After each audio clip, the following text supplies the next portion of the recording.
Shirt வெட்டும்போது of guy ஷர்ட்டாக full கை ஷர்ட்டாக வெட்டுறோன்னு வச்சுக்கோங்க.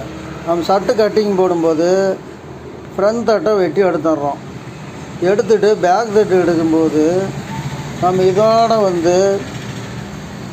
இந்த அளவுக்கு நேர் மார்க் பண்ணி அப்படி இந்த சைஸ் இப்படி வெட்டி எடுத்துருவோம். அந்த இடத்துல இப்படி வெட்டி எடுத்துட்டோம்னா அப்புறம் நம்ம ஷோல்டர் இந்த மாதிரி தனியாக ரெடி பண்ணி அந்த இது மாதிரி டபுள் ஷோல்டர் சிங்கிள் ஷோல்டர் பண்ண முடியாது, டபுள் ஷோல்டர் ரெடி பண்ணி அடியில் இந்த ஷோல்டரை வச்சு நம்ம ஜாயின் பண்ணுவோம்.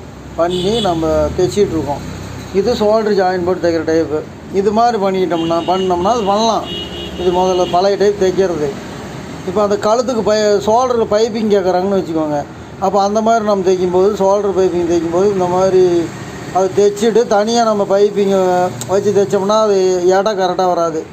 கரெக்டாக இந்த அழகாக பைப்பிங் வராது. எச்சு கம்மியாக வரும், ஒரு இடத்துல அகலம், ஒரு இடத்துல கம்மியாக வரும். இப்போ அந்த மாதிரி அகலம் ஒரு இடத்துல அகலம், ஒரு இடத்துல கம்மியாக வரும். அப்போ அந்த மாதிரி வரும்போது அசிங்கமாகிடும். அது நமக்கு ரொம்ப சிரமமாக தெரியும். அது இல்லாமல் இப்போ அந்த மாதிரி பைப்பிங் கேட்குறாங்கன்னா நம்ம ஈஸியாக தைக்கிறதுக்கு ஒரு மெத்தேடு. அது இல்லாமல் நமக்கும் வேலை மிச்சமாகும். இங்கே பார்த்தீங்களா, ஷோல்டர் வெட்டுறப்போ பார்த்தீங்களா, இங்கேருந்து ஒரு 3.25 இன்ச்சு அளந்து காட்டுங்களா. ஷோல்டர் வெட்டும்போது ஃப்ரண்ட் தட்டோட பேக் தட்டு ஒரு 3.25 இன்ச்சு இப்படி வச்சா வளர்த்திக்கணும். இந்த இடத்துலேருந்து கணக்கு வைக்கணும். இந்த இடத்துலேருந்து ஒரு 3.25 அல்லது ஒரு 3.5. 3 வைக்கக்கூடாது, 3.5 தான் வச்சுக்கிட்டு இருந்தேன். 3.5 அல்லது 3.25 ரெண்டில் ஏதோ ஒன்று வைக்கலாம். அதாவது பாடியாக இருக்கிறவங்களும் 3.5 வைக்கணும், கொஞ்சம் ஒல்லியாக இருக்கிறவங்களும் 3.25 வைக்கணும். இப்படி வச்சு ரெடி பண்ணிக்கிறோம். சரிங்களா. ரெடி பண்ணிட்டு நம்ம ஷோல்டர் இந்த இடத்துல 4.5 வச்சிடறோம். இந்த ஷோல்டர் இங்கே 4.5 வச்சு வெட்டிக்கிட்டு இங்கே 6.5 வச்சிடறோம். வச்சு ஷோல்டர் வெட்டி எடுத்துக்கிறோம். தேவையான 17 இன்ச் ஷோல்டரோ 18 இன்ச் ஷோல்டரோ எடுத்துக்கிறோம். எடுத்துக்கிறோமா, எடுத்துக்கிட்டு எடுத்துக்கிறோம் தனியாக. இந்த ஷோல்டர் தனியாக கட் பண்ணிக்கிறோம். சரியா. இப்போ நம்ம இந்த மாதிரி 3.25 இன்ச்சு வச்சு விட்டு வெட்டும்போது இந்த ஷோல்டரை பேட்ச் போட்டுக்கிறோம். இப்படி பேட்சுன்னா பாருங்கள், இப்படி வைக்கக்கூடாது, கரெக்டாக இப்படி வைக்கக்கூடாது. கரெக்டாக இந்த ஒன்றை இப்படி வச்சுக்கணும்.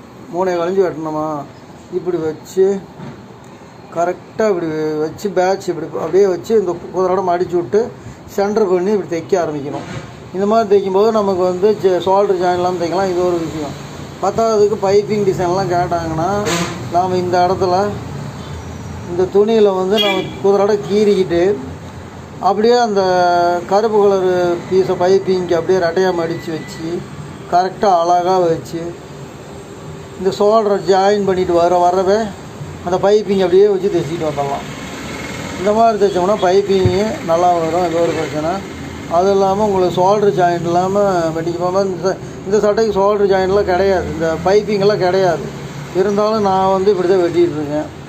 ஃப்ரண்ட் தட்டை வெட்டிட்டு பேக் தட்டு 3.25 வளர்த்து விட்டு வெட்டிக்கிறது. வெட்டிக்கிட்டு நம்ம ஷோல்டர் தனியாக வெட்டி பேட்ச் போட்டுக்கிறது. இப்படி இதே அப்போ ஷோல்டர் ஜாயிண்ட்டே எல்லாம் வந்துடும்.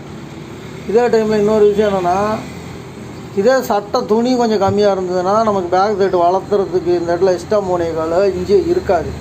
துணி ரொம்ப ஒரு 1.80 கொடுத்துட்டாங்கன்னா கரெக்டாக ஃப்ரண்ட் தட்டு வெட்டிட்டு பேக் தட்டு வெட்டும் போது கரெக்டாக அந்த எக்ஸ்ட்ரா வளர்த்துறதுக்கு இல்லைன்னா அப்போ வேணுமா நம்ம கரெக்டாக இந்த இடத்துல ஜாயிண்ட் போட்டு வெட்டிக்கிட்டு நம்ம டபுள் ஷோல்டரு போட்டு இல்லைன்னா ஒரு ஷோல்டர் நெட்டில் ஒரு குறுக்க போட்டு நம்ம ஷோல்டர் போட்டு ஜாயின் பண்ணி சட்டையை ரெடி பண்ணிக்கலாம்.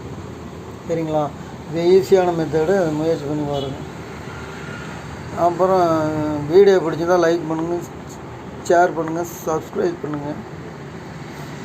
கண்டிப்பாக தையல் டெய்லருங்களுக்கெல்லாம் ஷர்ட்டு கட்டிங் போடுறவங்களுக்கெல்லாம் இதை ஷேர் பண்ணுங்கள். பண்ணிங்கன்னா அவங்களுங்க தெரிஞ்சுக்குவாங்க. சரிங்களா.